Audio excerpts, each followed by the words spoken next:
when I speak professionally all around the world now, I've done 215 conferences, and I say to the audience, I appreciate you listening to me and taking my key messages and key principles. And it's great that I can be here with you today to inspire you, but the skill and the value is in you inspiring yourself.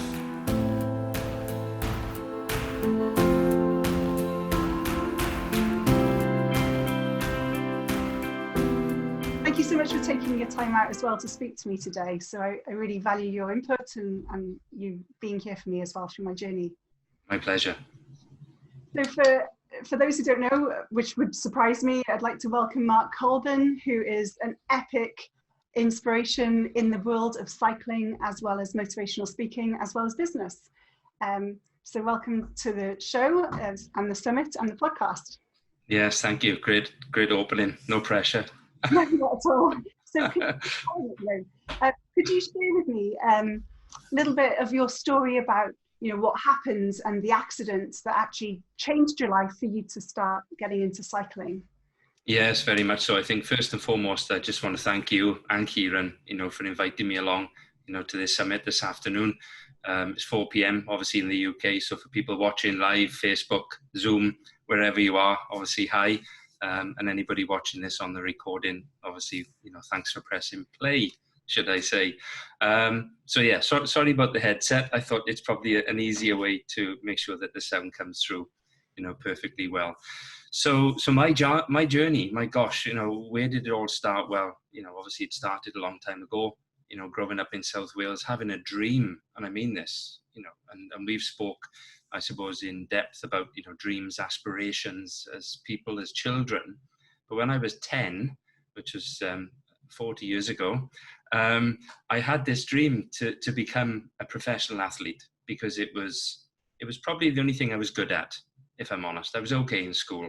I certainly didn't have your qualifications, but yeah, sport was my driver. It was the only thing I was good at. And I'll never forget saying to my dad, God love him, he's no longer with us anymore, about becoming a professional athlete, maybe becoming, an Olympic champion like Daley Thompson, who was certainly one of my, idols.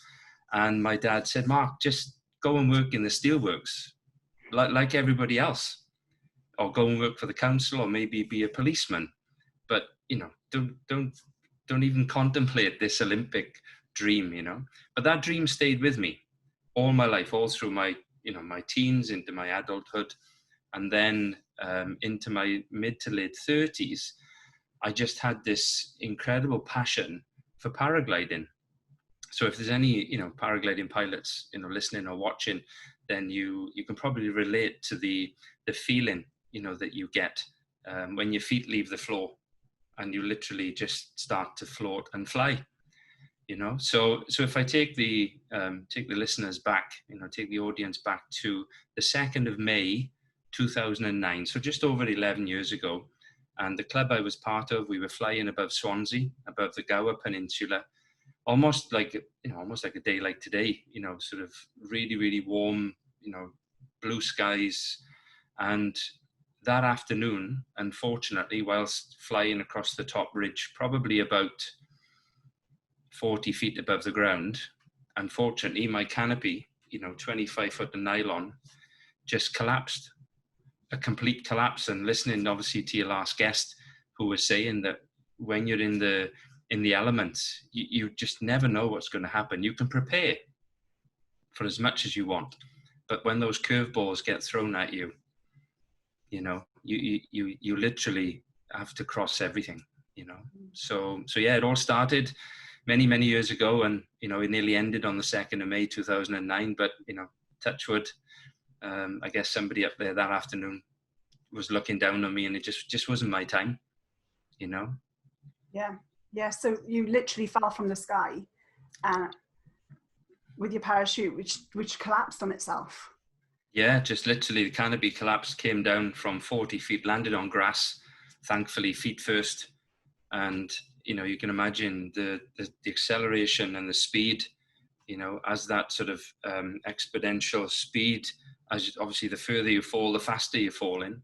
And I hit the floor, and putting my feet out first, I'll never forget, because I was fully aware of what was going on, and literally just, well, there was almost no thoughts going on to start with, because you're almost in shock mode.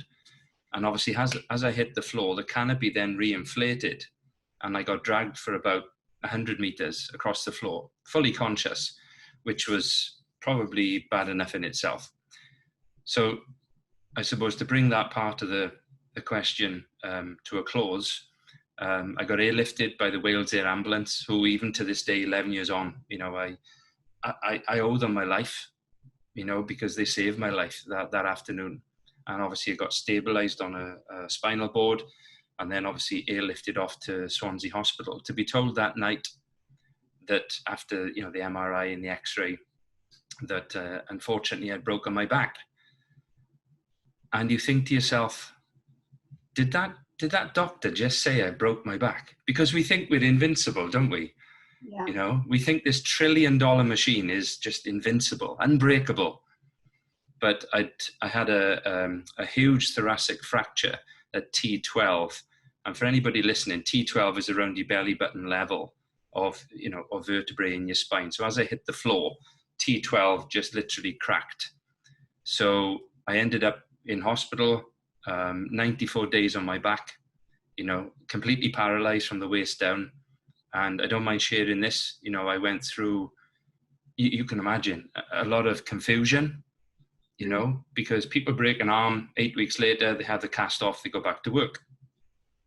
But when it's a spinal cord injury, you just never know, because it's almost like fiber optics, you know, it's super sensitive.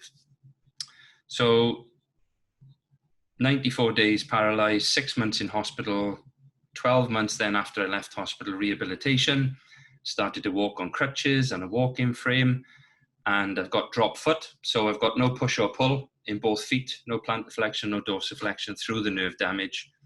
My calves don't fire, my hamstrings don't fire, my glutes don't fire. Hence why, and you see me walk, which is why I walk like Charlie Chaplin, you know, which is fine. But thankfully, and this is what I'm so grateful for, is my quads and my hip flexors, which were really strong, you know, from racing triathlon and rock climbing and, you know, doing lots of sport. And my legs saved my life that afternoon. You know, we've had conversations about being healthy and being fit. And you never realize it can actually save your life, you know? So fast forward to 2010, I started cycling with a disability. And I'll never forget my old coach, Neil Smith, having a conversation with British Cycling to say, look, you've got to take a look at this guy. He's pretty quick. So the conversation went on, and they said, so where does he come from? You know, we've never seen him before. And Neil said, he's fell out of the sky. Literally. So British Cycling gave me an opportunity. 18 months later, I won the World Championships on the track in Los Angeles. And it was almost one dream unfolding after another. You know, made it into British Cycling, which was a childhood dream. Professional athlete, tick. World champion, tick. I was like, oh my gosh, this is just like, it's like winning the lottery every 6 months. It was crazy. And then obviously after London, the feeling, yeah, certainly the feeling before and after London was just a euphoric feeling. And I relate this to everybody that's watching this and listening. Imagine being a child and waking up on Christmas when you're 8, 9, 10. That was the feeling that I had, you know, going into London and winning this gold medal was just a dream come true. And for anybody who watched the Olympics in 2012, it was a great warm-up for the Paralympics, wasn't it? So yeah, so London 2012 was a dream come true. You know, I brought back a gold medal, 2 world records, and yeah, I'm still literally losing sleep over it because I keep pinching myself, you know. So that's me.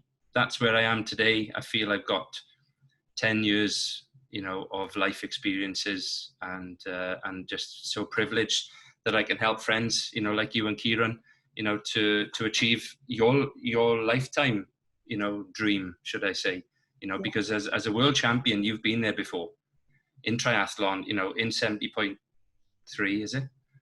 Long, between half and full Ironman. Oh, okay, yeah. Is it called 70.3? The 70.3 is the half Ironman, but I did the long distance. So. Oh, right. Okay. Well, it's still a world champion. A win's a win. Yeah. A win's a win, isn't it? So you've been there before. You've been there before. This is just a different challenge. So, but yeah, just so privileged. When you reached out, I was like, oh my gosh, I got to be part of this. This is just something else. So yeah, it's really exciting. Really exciting. Yeah, thank you so much for sharing that. And I don't think you do the story justice, if I can say that, because 9 years of training to get to London 2012 Olympics and Paralympics. It's a lot of people's dreams, but not many people stick with the resilience. And after 94 days laying on your back, I don't know if I would be as positive as you to just say, oh, I'll just buy a bicycle and learn how to ride and chase that dream. I think, and I've had so many people ask me this question. Okay, they understand how I did it. Okay, you basically, you leave hospital. 3 months later, I start cycling with a disability. Okay, and 10 miles at the time felt like 110. Okay, and then every time my body just kept improving and improving and improving, because the human body is just an incredible machine. Okay, and I love technology, as you can tell, but the human body is it's on another level. Okay, but my point is this: many people ask me, even though they know how I did it, okay, following the process, which we'll come on to in a second. But what people want to know, and I've spoke to like Harley Street, doctors, why? Okay, not how, because they understand how, because that's just learning skills, applying skills, never giving up. And my late father used to say that I never had a stop button. And I think he was right. But the question is why? And that's what I'd love to touch on just for 2 or 3 minutes. And that's maybe my question to you, okay, is why? I knew this was coming. Thank you. So why I'm doing it is still fuzzy. And that's why I really appreciate you asking me. I want to demonstrate that we can live without the glass ceiling. We don't need the excuses. Like, I'm a girl, I'm doing something no female's done before. That isn't an excuse not to try. So it's about unlocking human potential to solve the problems we're seeing in the world, using sport as an example. I'm finding it a bit wordy, but I feel it in my heart. My language hasn't caught up with it yet, though. Yeah, well, it's a very similar. It's a very similar feeling. Okay, go back, 10 years ago. I was, just had my accident. I was 41, and as soon as that door opened, when I started cycling, and I'll never forget meeting a wonderful chiropractor from South Wales called Dr. Ben Matthews, who said these words to me, what's wrong with your legs? How come, you're walking like Charlie Chaplin, but you're cycling? And I said, well, I don't know, but my quads and hip flexors can push and pull. That's all I need, and I've obviously got a big engine, big lung capacity. And he said to me, and this was June 2010, I'll never forget. He said, are you training for the London 2012 Paralympic Games? I said, no, why the hell would I do that? Because I was just focusing on getting well again and healthy and maybe going back to work, And he said, I think you should. And that was it. Just the light bulb moment. And I was like, oh my gosh, what if the challenge of just getting to the games? That was the challenge. That was the plan, just to get there. And my coach, Neil Smith, my first coach, knew it was just to get there. Okay, so it's that inert subconscious feeling, can I do it? Okay, can I do it? In your case, there's going to be the ripple effect to inspire a generation. And I say that quite openly, to inspire a generation that, in my case, it's not about disability. It's about ability, So yeah, I commend you. I really do. And you know that. Yeah, thank you so much. Yeah. So in June 2010, when you said, I can actually achieve a childhood goal, what did you do then? I think the first thoughts were, what if? Okay, we all get this, we're all programmed, the same, this amazing machine that we have that keeps us safe, makes us happy, makes us successful, makes us confident. We all have it. It just depends on how you switch it on. Okay, how you switch it on. And there's obviously more factors to go with it. But my point is, when I said to Neil Smith, who was my cycling coach in Newport at the time, I'd love to get to the games. That was the first layer. I'd love to. So it was a feeling. Okay, it was a feeling. The feeling when you know that other people have done it, then becomes a belief because other people have done it. If that makes sense. Like you said yourself, people have cycled across America. It's been done before. Okay, people have swum the channel, like the lady just on. Okay, and people have climbed Everest. Our friend Jeff Smith, we know Jeff. Jeff's done it. So when people say, "Well, has it been done before?" Well, go and speak to Jeff Smith, of Big Moose Charity. My point is that when you know it's been done before, you have to have not only confidence in that process, but belief. There's a difference in confidence and belief. Then you have to have belief in how it's done. So who does it and how it's done. And then there's you. Then you have to have belief in you as a human being to then have the confidence to put all of those, segue them together to have belief in you doing the process. Yeah. And like the lady said earlier on, that's when you are literally in the lap of the gods, especially with Mother Nature. I think I was spoilt. I think I was spoilt when I went to London to collect this. In the velodrome, there's no wind, there's no snow, there's no rain, there's no roundabouts. So very spoilt, but the process is the same. Yeah. But you did something else when you won that gold, which is amazing in itself. But you also broke the sub 4 minute distance time that no one had ever done. So you did a world's first as well. It's quite comical when I have conversations with friends and I say to them, believe it or not, I broke the 4 minute mile. Okay, I broke the 4 minute mile. And they're like, what are you on about? You broke, Mark, you can't run anymore. Because I can't. And they don't get it. That's it. The conversation is I broke the 4 minute barrier. Sorry, not the 4 minute mile, but the 4 minute barrier. And they're like, how? But you can't run anymore. And I'm like, no, let me explain. So on the morning in the Paralympics, which was the 31st of August, 2012, it was a Friday, so set the scene. And in the morning, in the pursuit, which is 12 laps of the velodrome, or 3 kilometers, there was a Chinese rider called Yang Zi who broke the world record that morning in my event, okay, because I was the world champion in that event.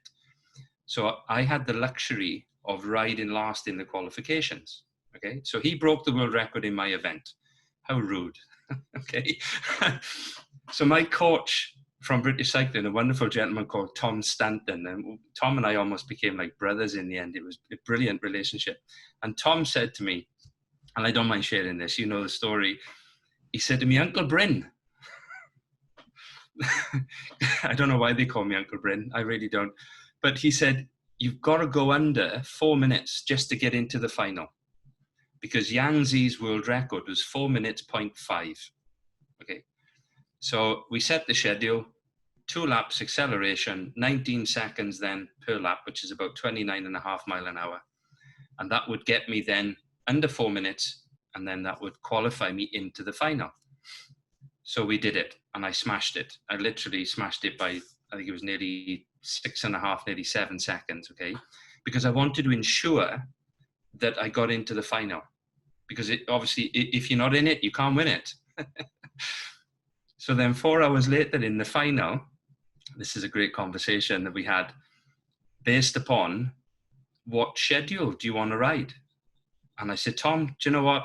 I'm just gonna do it the same as this morning. 4 hours later, exactly the same. Now, normally, and you know this, as a world champion, as an athlete, a professional athlete in your own right, that I should have had 2 days off. I had 4 hours. So that afternoon, did the warm up. I said to Tom, just set the schedule, same as this morning, 3 minutes 55. I'm just going to smash this out of the park. Now, I was 42. This kid was like 24. So we set the schedule. They racked me up in the gate, on the bike in the gate. The beeps went down, beep, beep, beep. 7,000 people in the Olympic velodrome went crazy when the gun went off. Long story short, 12 laps later, it comes around the corner, last lap, and he's literally 30 meters in front of me. And I can feel the slipstream on my face. It was just a moment in time. Crossed the line, looked up at the scoreboard, and there was no time. I was like, what? And it just said 2 letters, WR. So I'd broken the world record twice in one day, which is a great testament. And I've said this to you before, that when you give 100% in everything you do, okay, in everything you do, showing up on time, basically giving out what you want back. Yeah. And giving it 100%. And you just never know. You just never ever know what's going to happen. So for me to bring this world record back to Wales as a proud Paralympian world record holder was just the stuff of dreams. And I think, just to finish, I think you're probably one of the highest regarded people that I know who are dream makers. In everything you do is 100%, 100%, 100%. So I think this is just a case of following the process. It's not a case of, well, will Kate do it? Well, I'm not sure. I'm just like, how quick? And thank you so much for those kind words. And something you said really, really resonates, because people look at you with your gold medal and assume that you made it on that day. You didn't. You made it every single day, 7 days a week, for years beforehand. As you said, turning up every single day, not having a cheat day, not missing your schedule, not going to the pub till too late because you feel like it. You committed and you stuck to the plan, and that day was your reward, regardless of the gold. You just so happened to earn it on that day. So you are a gold medalist every day leading up to that moment. Yeah, and I think for some people who live their lives that way, okay, in other words, we live our lives in that 100% tent, and some people don't like it in there. Some people don't. They want to live a life of gratification, but based on living in the comfort zone. And British Cycling used to say this to me, okay? You rest in the comfort zone, okay? You learn in the stretch zone, but you improve in the panic zone. Honestly. So think of, I got goosebumps, goosebumps. But how many days a month can you live in that panic zone? Because the panic zone then becomes your comfort zone. And then everything what you do then just becomes not easy, but it's easy compared to other people who are living in the comfort zone. And I'm not knocking that. If that's how they want to live their life, that's fine. Because I know, and I said this to you and Kieran when we spoke, when I retired from professional cycling, and you have an induction to leave the world-class cycling program, and on this form is a load of questions, psychological questions, emotional questions, spiritual questions. And one of the last questions from a great psychologist, sports psychologist in Cardiff, and his question was this. He said, I need to ask you a private question. I said, yeah, of course. He said, what would you like written on your headstone? Ooh. I said, well, to be honest with you, mate, I hadn't really thought that far ahead. Yeah. But he said, I'll give you a minute. So I thought about it, and I thought, well, I've got my medal, got my world record, I've got my wonderful pin badge from His Royal Highness Prince Charles. But what do I want written on my headstone? Because that's my destiny. Only I can have what's written on there.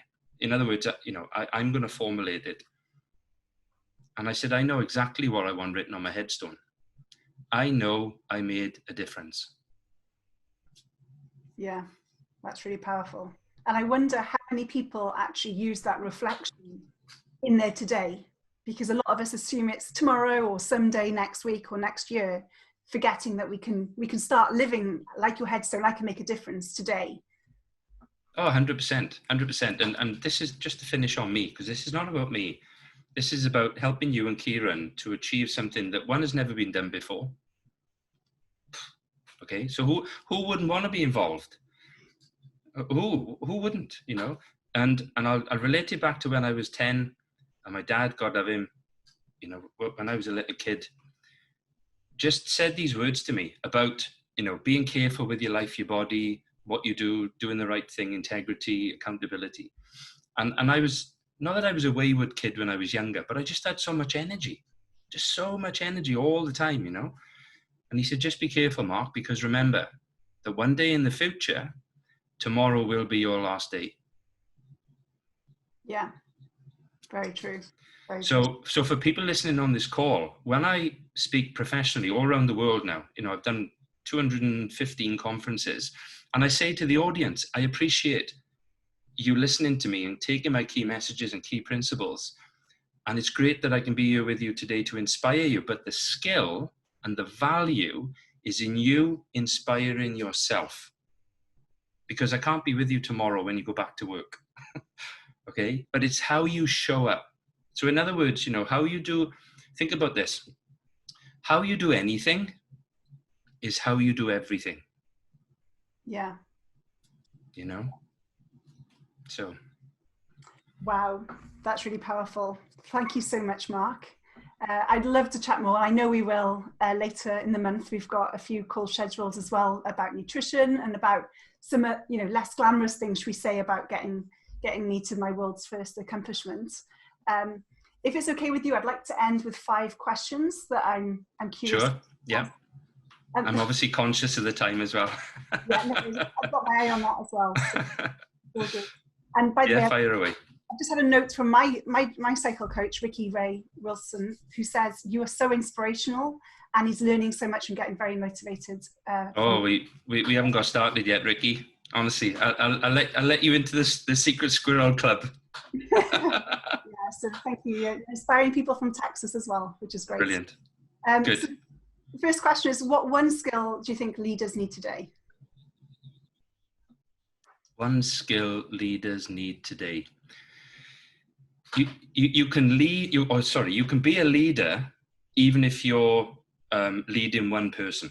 You don't have to lead 50 or 100. Okay. But in my opinion, integrity. Okay, doing what you say you're going to do.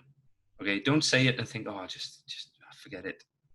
Don't worry. Okay, if you're going to do it, do it. Because when that becomes a habit of not doing it, that's when your character just starts to diminish and deplete, you know? So yeah, integrity. Yeah, very true indeed. And I know you are bullet point in a minute every time you're there. So you definitely lead by example. And what do you personally follow more, logic or intuition? What do I follow more, logic or intuition? It depends. It depends, okay? It comes back to emotions and feelings and thoughts, which then lead to actions. But I'm a Scorpio, okay? I'm very logical. I'm very methodical, okay? I'm one of those people, if you ever go out for food, I'm one of those people that move the knives and forks and move the cup. I don't know why. If it doesn't look right, it's not right. Yeah. So yeah, maybe logic. And how do you deal with perceived failure and not achieving your goals? I deal with it through acceptance. And I learned this from the best sports psychologist in the world, a wonderful gentleman, a wonderful friend called Professor Steve Peters. If anybody's ever, if anybody's not read The Chimp Paradox, or get it on Audible, The Chimp Paradox is incredible, written by Professor Steve Peters, who was the sports psychologist and psychiatrist at British Cycling for many years. And Professor Steve Peters taught me this, okay? In everything you do, if you give it 100%, you have to put your hand on your heart and accept the outcome. Because going into the games, my question to him was this: what if I fail? What if I fail? I've just given up 2.5 years of my life, my job, my income. What if I fail? And he said, but what if you don't? I said, okay, I get that.